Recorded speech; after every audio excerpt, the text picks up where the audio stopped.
Welcome to my channel. I'm Gary Wiryawan, and today I want to talk about using Micro Four Thirds camera for street photography. Intro.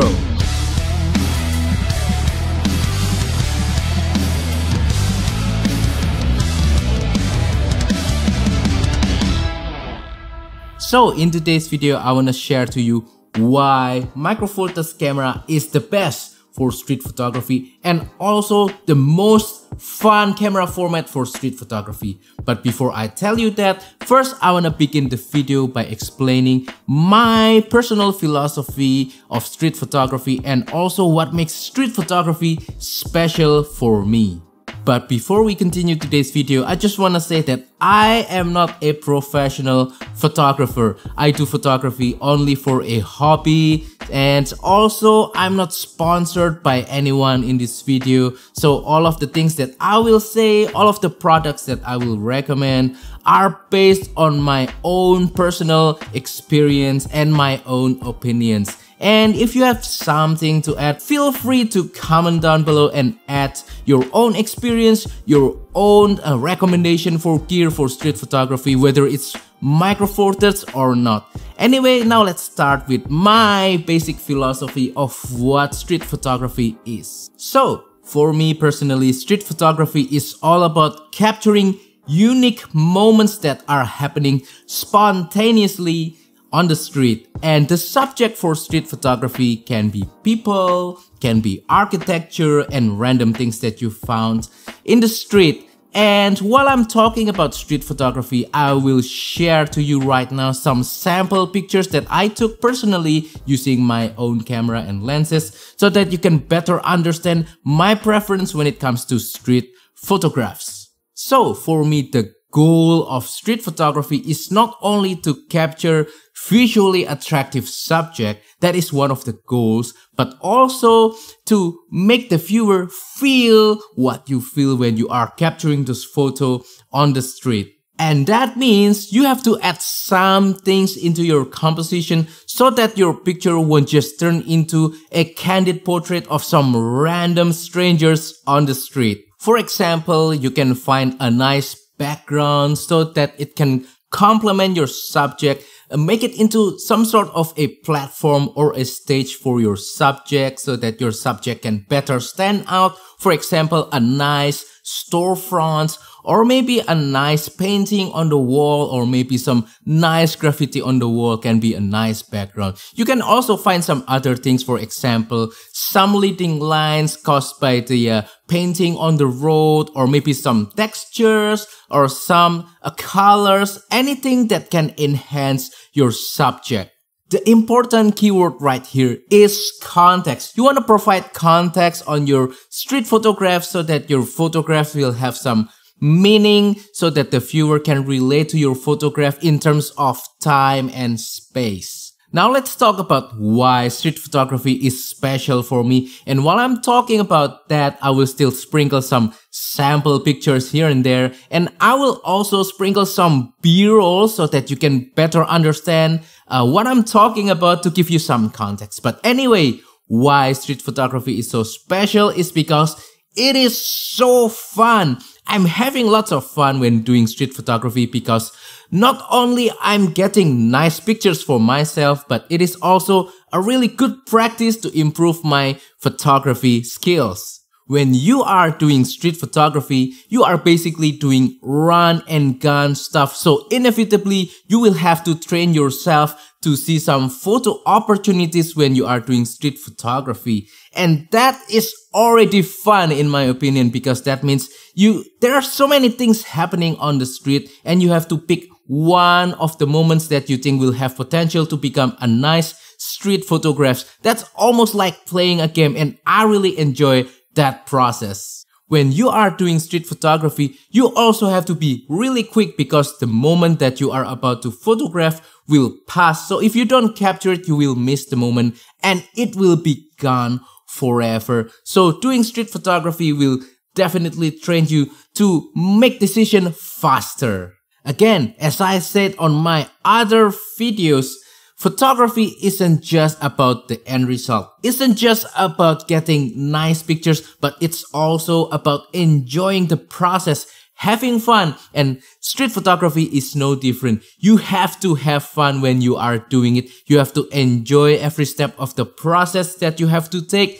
before you get the end results. So yeah, remember to have fun when you are out on the street doing street photography. One thing about street photography that you have to keep in mind is be respectful to the people around you. Do not disturb your subject and some people around, because not everyone is comfortable being photographed in the public, and you have to respect that decision. If the people is not comfortable, don't photograph them.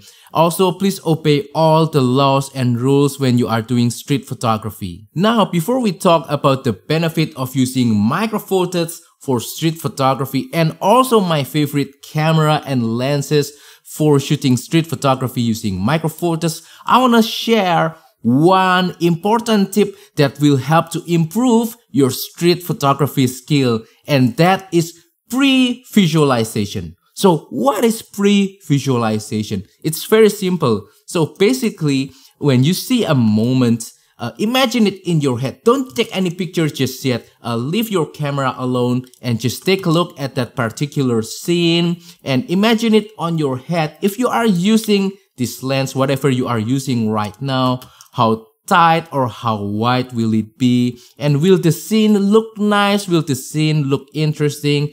If on your head it looks interesting, chances are it will also look good on your camera as well.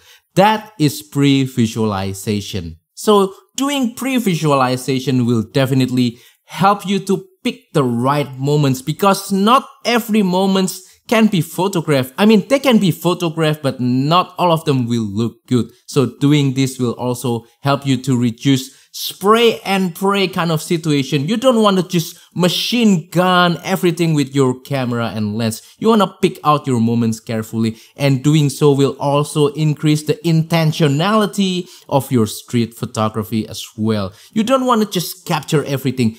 Only capture the good ones. I'm very sure that by doing pre-visualization, you will be able to improve the quality of your street photography shots. To be able to do pre-visualization efficiently, you have to familiarize yourself with your favorite lens, whatever the focal length is. For example, right here I have my Panasonic 14mm f2.5. So to be able to do pre-visualization, I will have to shoot more often with this lens. I have to practice with this lens as much as I can, so that I can start to get a feeling about how wide or how tight the lens will be in any given situation. So now let's talk about why you should use micro four thirds camera for street photography. In my own personal experience, there are some significant advantages of using micro four thirds camera for street photography. First advantage is because the cameras and lenses are usually smaller and lighter, so they are easier to carry around. And because they are smaller and lighter, that makes micro four thirds very inconspicuous for street photography. You won't get noticed in the street, so that can lead to a better quality shots because you are not nervous and also people are not looking at you. Second advantage is because of the autofocus, especially single autofocus of Panasonic Lumix micro four thirds camera, as well as OM system or Olympus cameras are usually fast, snappy and accurate, and that is perfect for capturing moments that are happening on the street. Next advantage, micro four thirds uses smaller sensor, and that means more depth of field compared to other larger camera format, and that means if you are capturing moving subject, it'll be more forgiving because there will be more things in focus and you'll end up with better chance of getting sharp images. Last but not least, micro four thirds cameras are really fun to use. Yes, they have their own quirks. The continuous autofocus really sucks, but they are really fun to use. They really inspire me to go out and take more pictures, and that I think is very important, especially for street photography. You want a camera with a soul, with a character that inspires you to take more pictures. Now let's talk about my personal micro four thirds gear for street photography. Let's talk about my favorite camera for street photography, and that is this guy right here. This is the Panasonic Lumix GX85. This camera is just so perfect for street photography in my opinion. I just love it so much. There are so many advantages. Some of them I already said before, the fast single autofocus, and then also it's very lightweight, it's very inconspicuous, it's very small, it doesn't really draw attention. It just looks like a tourist camera, so people won't really think too much about it. But there are some other advantages of using GX85 for street photography.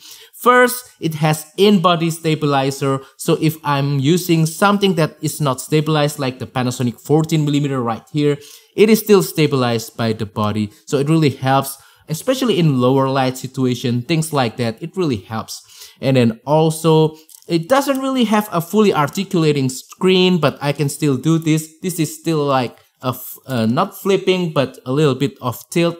It's just nice for street photography, but definitely if it's flipping, then I will be grateful. And then also the other advantage of using this is because of its mojo, its character, its soul, the tactility of using this camera, all of the buttons, the dial, it's just so nice to use, and also it's very inspiring to use, very fun to use as I mentioned before. Again, this is just my personal opinion and my personal experience. You don't have to use a GX85 if you don't have this camera. If you have something else, just use it. If you have the G85, use it. If you have an Olympus or OM system camera, use it. Whatever, you can use whatever. There's no rules here. In terms of lenses, you can use whatever that you have and whatever you are comfortable with.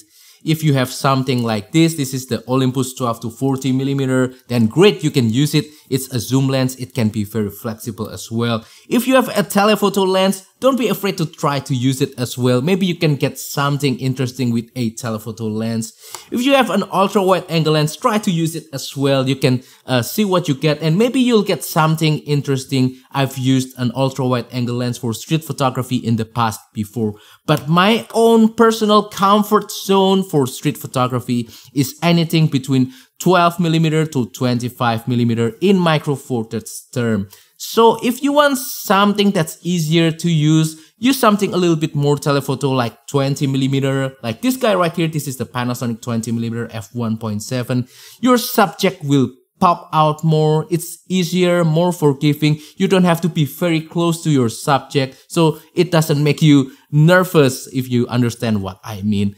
But if you want something with more context, if you want a little bit more effort and more fun, try to use a wide angle lens, something like this guy right here. This is the Panasonic Leica 15mm f1.7. I myself prefer something a little bit wider because I love that challenge. I love that fun of trying to get close, and I also love the context that I get from using wide angle lens. For me personally, my favorite Micro Four Thirds lenses for street photography is this guy right here. This is the Panasonic Lumix 14mm f2.5. I think the focal length is just really flexible. 14mm is considered wide, but you'll be surprised by how flexible this lens is. The autofocus is also very snappy. The aperture is pretty large, f2.5. Not the largest in the world, but the lens is so small and so tiny, and it's just so inconspicuous for street photography. And it just makes your camera overall looks really small and almost like a tourist camera, like I mentioned before. Other favorite lens for street photography, if I'm confused about what I'm going to photograph, then I'll choose this guy right here. This is the kit lens that comes with the Panasonic Lumix GX85. This is the Panasonic 12 to 32mm, a zoom lens, so I can cover anything from wide angle 12mm all the way to 32mm. Both of these lenses, they are really sharp, they are really contrasty, the image quality just looks really nice, everything pops out, and I can really recommend them for wide angle street photography. Now, before I end this video, I wanna quickly share my camera settings for shooting street photography. First, let's talk about the mode dial. I will recommend you to use full manual control for shooting street photography because, frankly speaking, I don't want to focus on camera settings. I want to focus on the subject, on the composition, that kind of stuff. So I don't want the camera to get in the way. So usually I will set my camera not to the M dial, but to the S dial right here. S not only stands for shutter priority, but it also stands for street photography. So switch your camera to street photography mode. Now that you've set your camera to street photography mode, now set the shutter speed of your camera to 500. That is fast enough to freeze almost any kind of action that you will encounter on the street, but it's not too fast that your camera starts to use higher ISO. Speaking of ISO, set your camera to auto ISO. I think most of the cameras nowadays are smart enough to figure out the ISO and get the perfect exposure for you. If you want maximum flexibility when you are editing your pictures, use RAW formats. I personally use RAW because I like to edit the pictures myself. But if you want straight out of the camera kind of look, if you are using specific color profiles, then use JPEG, it's fine. I'm okay with both, but I personally prefer RAW. Next, set the camera to single autofocus. Don't ever use continuous autofocus on older Micro Four Thirds camera. It's just horrible. Stay with single autofocus, and then you can either use single point autofocus in the middle and try to focus and recompose, or you can use all points single autofocus if you don't want to figure out where the focus point is. The camera is actually smart enough to figure out where it should focus on. And that's it. Now your camera is ready to shoot some street pictures. Again, don't get too hung up with all the camera settings. Don't get too hung up with which ISO to choose, which aperture to use. Just set your camera to shutter priority. Once again, set it to 500 if it's bright daylight, or maybe to about 250 if it's a little bit darker or if you are indoor, and let the camera decide everything else for you. The camera is already smart enough. Focus on your subject, focus on getting a nice composition and nice picture. And that wraps up today's video. So that is all for today's video. I hope that today's video about street photography using Micro Four Thirds is helpful and inspiring for you. So please comment down below, share your tips of doing street photography from your own personal experience, and also share your favorite camera and lenses for doing street photography, whether it's Micro Four Thirds or any other kind of camera formats. If you have any question about today's video, also comment down below as well, and I will try my best to answer them. Also, don't forget to support my channel by liking this video, sharing this video, subscribing to my channel, and if you want to support my channel even further, use the affiliate links on the description and use the super thanks button as well. Thank you and see you on the next video. Goodbye.